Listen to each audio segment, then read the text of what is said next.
I finally made a tank build.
What's up, my fellow or would-be axe spinners? I'm Project, and today I'd like to present to you a tanky spin-to-win axe build I made that's fun, powerful, and most importantly, beefy. Starting off with the weapon, you're going to want to obtain the Kaido Axe, the strongest axe in the game. You can also opt for Gozu Tenno's axe, as the wind element debuff lowers enemies' attack. Desired stats to get are skill life drain, which recovers us health whenever we use our mad spinner or any skill, which is very important in helping us become more tanky. Skill key damage is nice. Mid attack key reduction 23%, get as high as you can so we can spin longer. Close combat damage and change to attack. For our secondary weapon, we're going to use the Master Swordsman's dual swords, as they give us skill key reduction, so we can lower the cost of mad spinner so we can spin longer, in conjunction with mid attack key reduction when we spin in mid stance. As well as the Raven Wing rifle with agility damage bonus, so we can get more damage from that, as that carries over to our main weapon, Warrior of the West, for damage reduction, as you see there, 2.1%. Same thing with the Raven, 1.6%.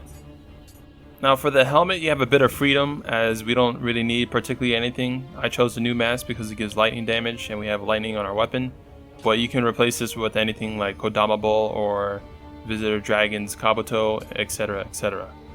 Now for the main meat of the build, the main reason we're tanky is because of Tatenashi, the God of Warlooks down set, which recently got a smithing text added from the Return of the Gourd mission, allowing you to forge the set if you do not find it from revenants or loot. Now as you can see from the set bonuses, this set is really tanky, giving lots of reduced damage effects such as received firearms damage, damage reduction, as well as the main core, the main meat, damage reduction overall by 13%, which in combination with the original damage reduction from the 2-piece set gives you a total of 15.6% damage reduction from all 5 pieces, as well as reducing the received elemental attacks by 31.6%, and the equipment damage bonus is equivalent to about 8% close combat damage. At B agility and at C agility it's about 12%, I think, but don't quote me on that. Since Tatenashi is a heavy armor, we gain more damage reduction on our armor pieces themselves, so in total with the set bonus and armor, you should have over 45% damage reduction. You want attack on all your armor, you want life on your gloves by inheriting it from a chest piece onto your gloves. Like I said, attack on all your armor pieces. I have amrita absorption, life gain, 35 on my chest piece. You don't need this, it's not really helpful. This is from testing something else that I'll mention in the description, but yeah, you can have this if you want some extra life. It's not mandatory though. You also want ki because you spin longer, 9 ki from chest, really nice, and damage from attack when you're in a critical state.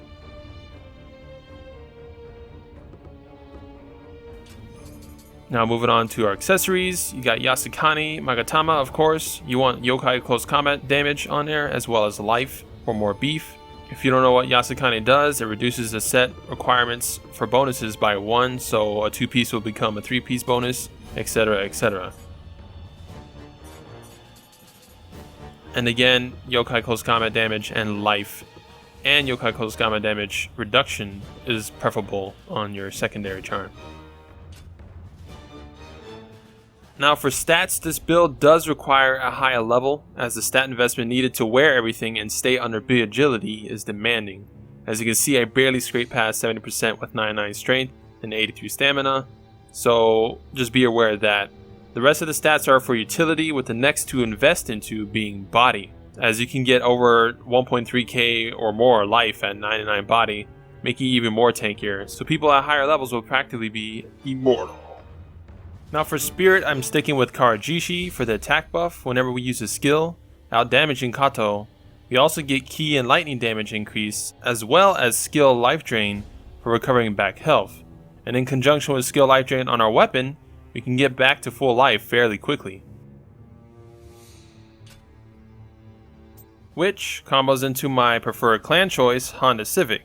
At full life you have 40% damage reduction at the minimum. I prefer this over Total Clan since it means our protection talisman barely breaks, meaning in most scenarios, especially with max 160 armor and steel talisman up, you never take damage. You also get skill damage for some extra deeps.